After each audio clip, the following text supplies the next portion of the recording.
O que que fez a bolsa de valores dar esse respiro? E as pessoas se perguntam: "Será que isso aí vai continuar ou a gente ainda não tem uma certeza?" O que que fez a bolsa de valores dar essa respirada nas últimas semanas? Olha, André, assim, fundamentalmente, eu diria que foram 2 coisas, assim, tem forças menores, mas acho que são 2 coisas principais. A primeira é que o nível importa. De onde você estava, né, é sempre uma questão relevante. A gente vinha de uma mini crise brasileira em dezembro, quando o dólar fez a máxima, houve um sudden stop ali na economia brasileira, uma interrupção súbita, né, aquela grande queda da confiança do consumidor, que até se refletiu depois na popularidade do presidente, houve uma certa parada de Brasil ali, fatores sazonais também influenciando, mas o Brasil de fato teve ações que ali chegaram a cair 20, 15% sem acontecer muita coisa, por uma mini crise, uma preocupação fiscal brasileira muito grande, e 2 grandes resgates importantes, um de um fundo soberano internacional e outro, de um grande alocador doméstico, que dava mais ou menos um pouquinho mais de R$ 2 bilhões, que coincidiram nos mesmos dias, num ambiente de baixa liquidez. Então tem uma pressão vendedora muito grande sobre o Brasil no final do ano passado, então você viu muitas ações de extrema qualidade que caíram 15, 20 do além, né. Então é claro que se ficou barato demais, houve um certo excesso, né, uma pressão vendedora compulsória, seria natural uma pequena correção. Então o o exagero de dezembro, né, vamos lembrar que a gente foi a pior bolsa do mundo ano passado, então de fato tinha ficado muito barato. Essa é a primeira coisa. E a segunda da força, ela é sobretudo global, né. Eh, Tem havido uma o que está se discutindo aqui é a história do excepcionalismo americano, né. Se você pegar o que aconteceu de 2010 até agora, até final de 2024 vai, foi um período em que basicamente mercados emergentes como um todo foram muito ruins, que o papel que os mercados emergentes desempenharam nos portfólios globais, que era um papel de assim: "Vou comprar Brasil, não é porque eu tenho um apreço especial por Brasil, não é porque o Brasil é melhor do que a Alemanha", você vai comprar mercado emergente normalmente, porque ele tem mais crescimento, Uhum. né. O Muita gente fala: "Ah, a Europa não cresce tanto". Se você morasse lá em Montalcino, bebendo os melhores vinhos, você não estava preocupado, porque você é rico e velho, você não precisa crescer tanto, você já está com Sim, uma vida bacana. Quem tem que crescer é quem está para trás, sim. né. Então, o retorno do capital investido em Brasil, ele deveria ser maior, né, o que a gente chama do catching up process, o que está atrás tem que crescer muito. Então o Itaú não vai multiplicar por 10 vezes, vai ser o PIB brasileiro, agora um banco pequeno poderia multiplicar por 10 vezes. A mesma coisa acontece em nível dos países. Então você compra o mercado emergente para crescimento, só que o que estava crescendo no mundo, na verdade, desde 2010 para cá, era o tech americano. Então nos portfólios globais, a função que o mercado emergente desempenhava, com todas as frustrações de mercado emergente no Brasil, a gente teve uma década perdida de novo, né, só agora a gente voltou à nossa renda per capita de 2013. E é Nossa. um fenômeno geral, o Brasil foi muito mal pelos seus próprios deméritos, mas o mundo foi mal também, uma grande frustração recente com China nos últimos anos, México, Tailândia, Malásia, todo mundo não foi muito bem também nessa história, é um ciclo ruim de mercado emergente. Só que o que acontece com o tech americano, que era onde estava o crescimento, né, primeiro com os smartphones, depois com a computação em nuvem, depois com as redes sociais, agora com a inteligência artificial, era a única coisa, né, que estava sintetizada no acrônimo AI, All In on Artificial Intelligence. Então todo mundo só queria comprar Nvidia. Isso era um grande aspirador de pó, na liquidez global. O dinheiro saía do mundo para comprar Nvidia, para tornar a conversa grosseira, mas só para facilitar o entendimento. Quando acontece o evento ali DeepSeek, quando a China vem e fala assim: "Ixi, talvez tenha uma rachadura nesse sistema aqui". Tudo aquilo que era esse excepcionalismo americano, que era só para comprar o tech, essa ideia do excepcionalismo americano, que muitos têm falado em fim do excepcionalismo americano, e eu tenho sido um pouco mais rigoroso com as palavras, que eu não acho que é o fim do excepcionalismo americano, é só o pico do excepcionalismo americano.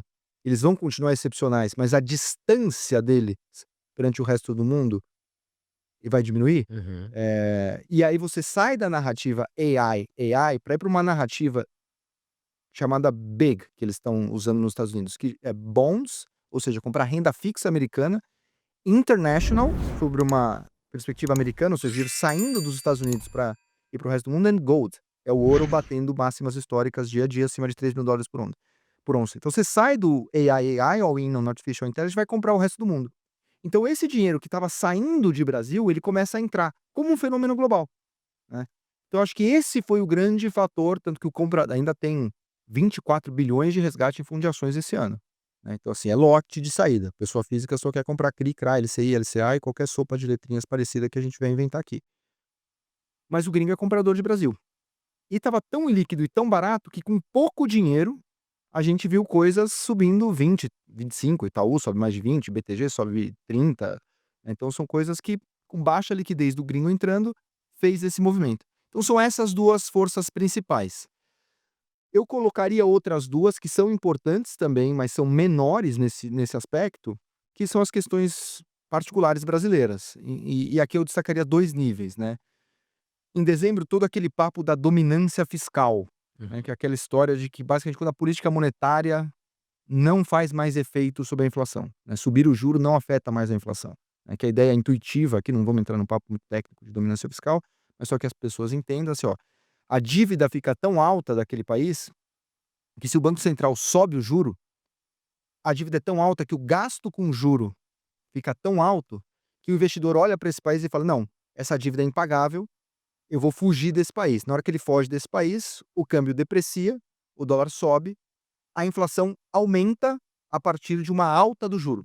Então isso aqui é fundamentalmente a dominância fiscal. Esse era o grande risco de Brasil no final do ano passado. E o que a gente começa a ver, no final de novembro para cá, é uma desaceleração da economia brasileira, Uhum. né. Confiança do consumidor se retraindo, produção industrial, vendas ao varejo, tráfegos de rodovias pedagiadas, tráfego de veículos pesados, tudo isso mostra desaceleração, ou seja, a economia começa a reagir ao aumento de juro. Então a gente não está em dominância fiscal, o dólar que bateu 6,50 voltou para 5,70. Sim, Então, ó, rápido, né. a política monetária faz efeito. Então aquela tragédia que a gente precificou de Brasil, pensar que o mercado ele sempre se move, não é se o Brasil é bom ou ruim, a questão é, perante o que está no preço, a notícia nova, né. Então o Brasil, perante ao cenário que a gente pintou em dezembro, o retrato é melhor hoje do que aquele de dezembro. E aí, obviamente, o preço deve acompanhar. E só para finalizar, tem também começando a fazer preço a ideia de uma mudança do ciclo de economia política a partir do ano que vem. Sim, Ah, tá longe. Tudo bem. Só que se você sabe o final do filme, é totalmente diferente. Sim, Assim, ó, eu posso comprar agora, porque ou vai subir agora, ou na pior das hipóteses, melhora em 26. Essa matriz é completamente diferente de eu vou comprar agora e eu não sei o que vai acontecer. sim, com certeza. Não tô dizendo que vai melhorar agora. Talvez piore, mas se você sabe que lá na frente melhora, porque a gente tem que assumir que a gente não sabe o que vai acontecer. Se Exato. a gente que também vai carregar bastante coisa desse governo na tela para frente, né, porque a longo prazo o que a gente tá tendo de dívida, etcétera, vai para frente também. Não, mas eu acho que o que o Felipe quer dizer é o seguinte: a desaprovação do Lula aumentou muito Isso, Sim, devido à inflação, porque o mais pobre está sentindo na mesa, né, comendo menos, indo no mercado, tá sim. pagando mais caro na comida, e aí o mais pobre começa a falar: "Poxa, o que você me prometeu que eu ia comer picanha, não tá se realizando, as coisas não estão acontecendo". A desaprovação nas pesquisas começa a mostrar o Lula mais fraco. Então a gente tem exatamente. uma perspectiva de talvez uma mudança de gestão, uma mudança de presidente Sim. em 2026. Mas foi o que o Felipe falou, pode acontecer como pode não É, e o que eu acontecer, né. Claro, mas e a o que eu mas quis dizer, complementando, desculpa, Fê, é que imagina assim, fora isso tudo que a gente tá vendo, essa desaprovação e tudo isso que a gente falou, a gente também não sabe no sentido econômico, para 2026 a gente vai ter reflexos do que tá acontecendo aqui. Sim, Então sem esse dúvida. reflexo continua, e foi isso que o Fê quis dizer também, que a gente sabe, quer dizer, a gente tem a previsão de melhora, o investidor tende a ter uma expectativa melhor, mas a gente também tem que esperar como é que vai ficar o reflexo disso tudo. claro, claro. E assim, a gente tem que partir da premissa que a gente não sabe o que vai acontecer. Não sabemos quem vai ganhar a eleição, não sabemos se o Lula vai se recuperar ou não. A gente não, se a gente soubesse, tava Sim. fácil, né. Mas o difícil é um mundo imprevisível, cheio Se de você souber que novidades. ia vir um Tarcísio, você já estava enchendo o carrinho com tudo agora. Isso, mas quando a gente olha a matriz de probabilidade dessa história é, bom, o Lula tá aí com entre 24 a 27 de bom e ótimo, de acordo As com as pesquisas. pesquisas, dependendo da pesquisa que você pega. No nível atual, análises históricas sugerem que ele não se reelege. Uhum. O incumbente só se reelege com alguma coisa em torno de 30. Então o Lula precisaria se recuperar. Sim, Se a situação continuar ruim da economia brasileira, ele dificilmente se recupera. sim, Então, para ele se recuperar, as coisas precisam melhorar.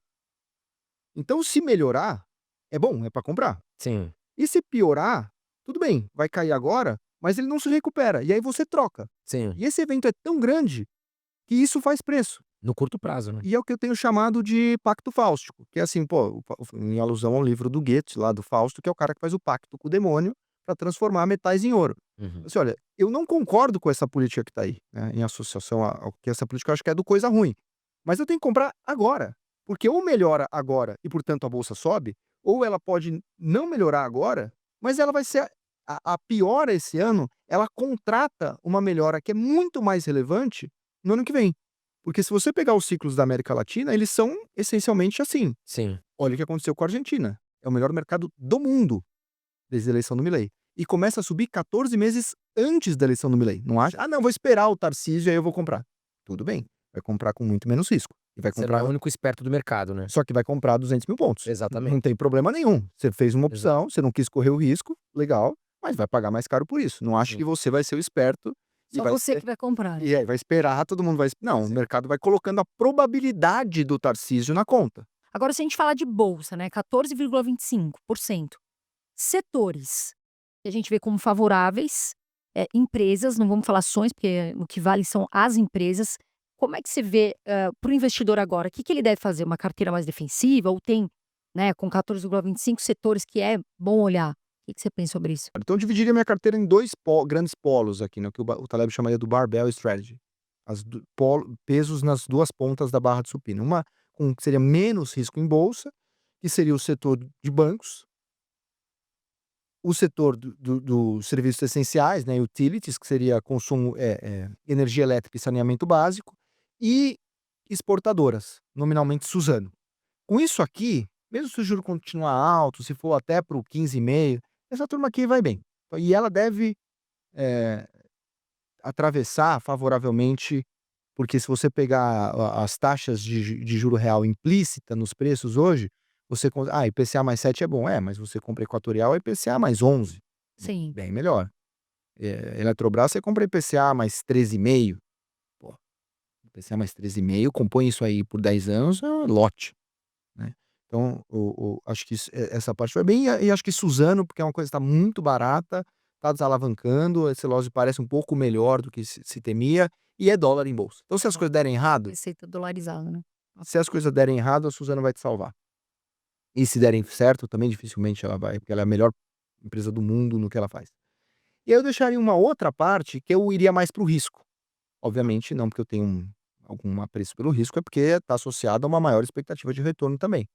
Que seria uma carteira de small caps ligadas ao ciclo doméstico. Então empresas de consumo, empresas de construção civil, mas que não tem um nível de alavancagem, é uma empresa mais arriscada, mas ela tem que sobreviver. Sim.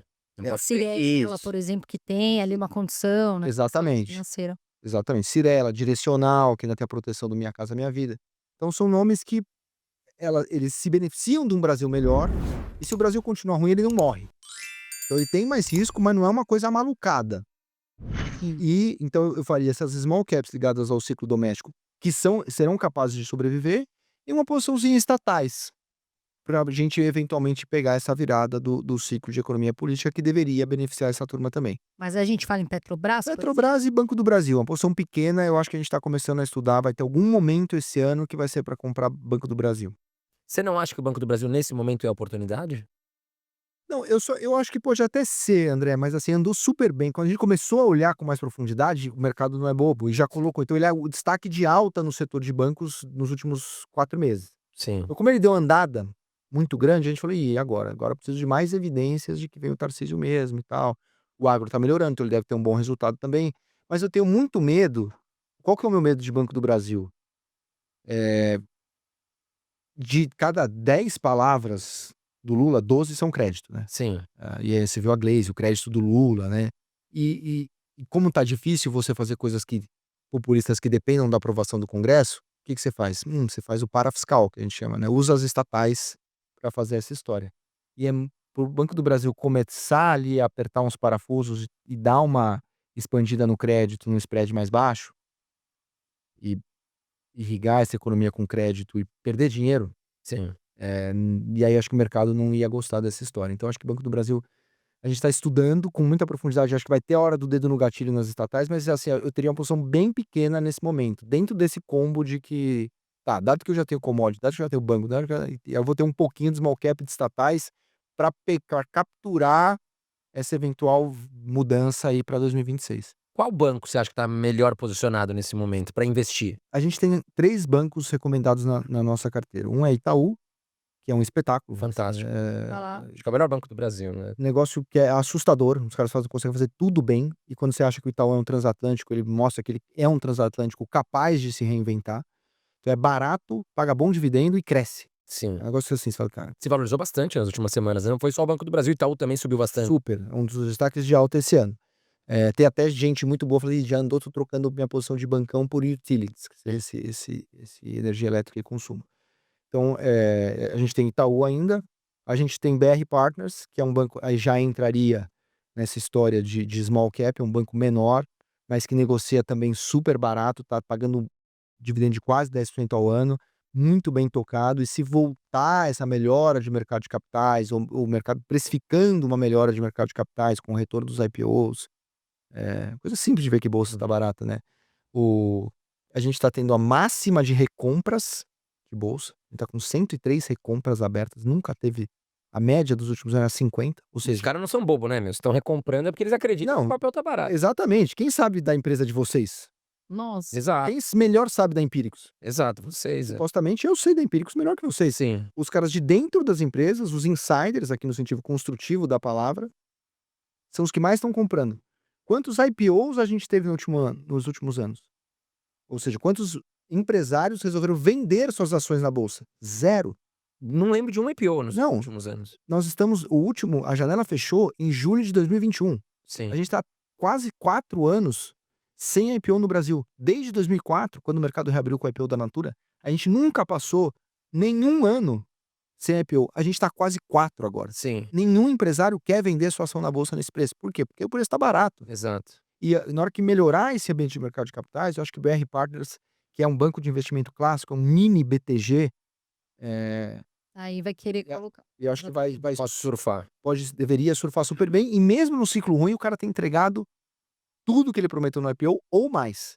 Então a gente gosta bastante, que é um banco barato, que cresce e paga dividendo também, e BTG. A gente tem também há bastante tempo, De crescimento e que é um foguete, né? O BTG também. que tem se beneficiado, acho que vai sair muito mais forte desse ambiente, porque uma das coisas da crise, né, é que a crise ela é consolidadora, né? No momento da crise, o dinheiro flui para os donos do capital, né? Então Sim. você vê, tinha várias corretoras que foram sendo compradas, absorvidas ou sumiram do mapa. Então Planner, Fator, o próprio Empíricos, Modal, tudo isso acabou na mão da XP ou do BTG. Sim. A Ideal foi lá pro Itaú, então assim, os caras ficou hoje, tirando os bancões, virou um duopólio. É a XP com o BTG. Então o BTG estando lá dentro, né, e sendo um insider aqui na perspectiva construtiva da palavra, você vê a qualidade do management, o quanto entrega, o quanto cresce, e é uma ação que historicamente negociou entre 2 e 3 vezes o valor patrimonial, hoje está mais perto de 2 do que de 3, então o valor patrimonial tá 15,50, 3 vezes, então você jogaria isso a 46,50, um negócio que cresce 20% ao ano. Então você poderia ter um target ali em torno de R$50 por ação de BTG, com a ação que está a 35. Então você teria ainda 45 para subir no melhor banco de investimento da América Latina. Então a gente tem essa ação ainda em banco, esses são os nossos 3 sugeridos. E você não acha que a gente já tá meio que, não vou falar fundo do poço, Aham. mas a gente já tá num cenário precificado bem abaixo do que nós deveríamos estar e que qualquer melhora que possa acontecer é um chute pra cima na bolsa? Acho que sim, eu acho que sim. Porque esse movimento o Brasil vai mal de 2010 até agora. Então assim, beleza, recuperou 20%, mas se você colocar isso numa perspectiva histórica, a gente criou Empíricos em 2009. E o Ibovespa estava a 66 mil pontos. Então a ideia era, parecia uma ideia boa, né? Pô, vamos tirar as pessoas da poupança, né? Pô, todo mundo tem uma intuição de que a poupança não é um bom investimento. Sim. E a maior parte do dinheiro das pessoas ainda está na poupança, e naquela época, sim, Muito mais. muito mais. Tinha 350 mil CPFs na bolsa, hoje tem 5 milhões. Então, vamos ajudar essas pessoas a tirar o dinheiro delas. Vamos comprar um crédito privado, vamos comprar um fundo imobiliário, vamos comprar uma NTNB mais longa, vamos comprar bolsa. Nesse período, o Ibovespa ele perde da poupança, ele perde do CDI, ele perde do IPCA. E 15 anos é um período longo. Então, assim, foi ruim por muito tempo. Então seria natural você se recuperar. Ah, mas estamos perto do recorde. Mas o recorde nominal. Sim. Sim. Pensa que, assim, as ações são empresas. Empresas são ativos reais. Então, assim, se a inflação é 10, a empresa lucrou 10 esse ano, para ela manter o mesmo lucro, se a inflação for 10, ela precisa lucrar 11 ano que Sim, vem, exato. em termos reais.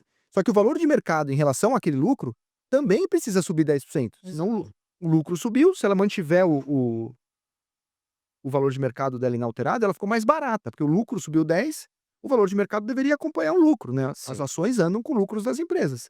Se o lucro está subindo com a inflação, o preço da ação, que é o valor de mercado da empresa, deveria subir com a inflação também. Sim. Então esses 140 mil pontos, que é a referência do recorde histórico do Ibovespa, é valor nominal. Joga a inflação em cima dessa história. A gente vai cair muito. Não, a gente precisava subir para acompanhar. Tava subindo, mas assim, a gente teoricamente a gente tá Muito defasado, exatamente. defasado. O recorde histórico, se você pegar a bolsa em janeiro de 2019, ela estava 120 mil pontos. Sim. Vamos pegar que a pandemia bagunçou essa história toda. Se aqueles 120 mil pontos era o preço justo do Ibovespa, 120 mil, só se você jogar inflação desde agora, ele vai lá dar nos 155 mil. Ou seja, a gente tá muito para trás do que deveria estar. Só para você, Só para corrigir a inflação. só para você voltar no patamar. Não tô falando que cresceu, melhorou. Não. Para você voltar no mesmo patamar que você estava 6 anos atrás, você tem que subir mais 20. Exatamente. Ficamos muito para trás aí. Eu ia até falar, eu vou puxar um pouco a renda fixa, porque as pessoas agora a gente vê muitas pessoas migrando, né, da renda variável para renda fixa, e as pessoas têm dúvida do que investir. Ah, Carol, quais são, ou André, até você, quais títulos de renda fixa, enfim. Se a gente falar em termos de IPCA, né, vamos por assim, CDB, só para entender, CDB pós, pré-fixado, inflação. Qual o prazo que você acha legal as pessoas verem para montar uma carteira agora para renda fixa? Carol, assim, essa história de prazo, ela depende muito, principalmente na renda fixa, que depende menos, né, de uma coisa assim, não, você tem que estar necessariamente para longo prazo, né? Assim, se o cara precisa do dinheiro para 3 meses, 6 meses, ele tem que estar numa coisa curta. Não tem muito essa história.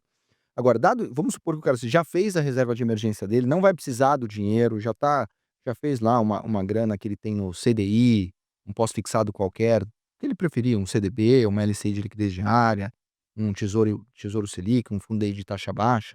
Qualquer coisa que ele colocou aqui já vai pagar um ano da vida dele. Ele fez uma boa previdência e tal, então tá bom, agora eu posso, dado que eu já fiz a lição de casa, agora eu posso tratar o que tá bom para comprar na renda fixa, independente das minhas preferências.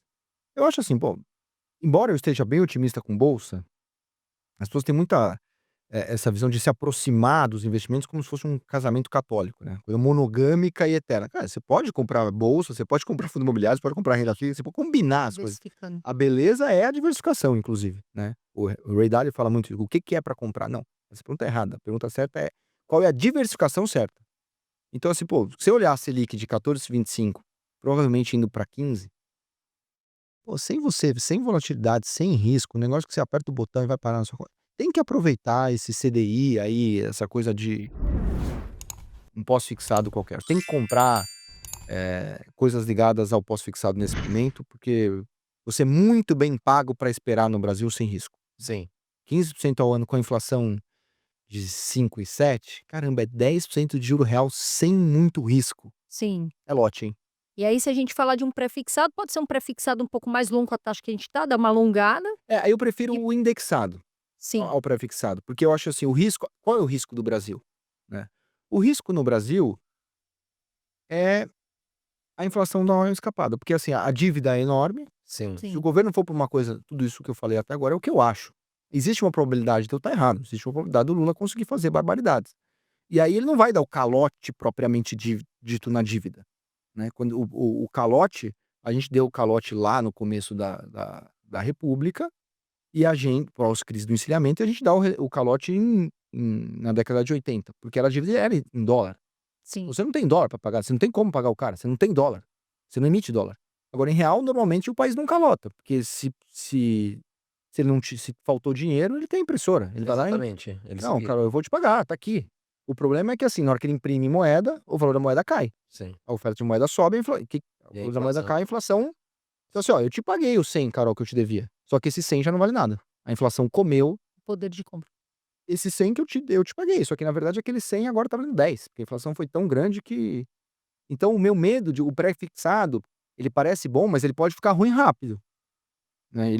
Pode variar a Se inflação. a Selic subir para 16, 17, esse pré-fixado já vai estar perdendo, né? E se a inflação vier muito rápida, né? A inflação, de repente, ela escapa, Aí você e aí você tomou um retorno real baixo. Sim. tem que é que o que fazer importa. Deixou de o rendimento ali menos a inflação. Por isso que eu gosto do indexado. Entendi. Porque o Pra indexado, se assim, ó, proteger.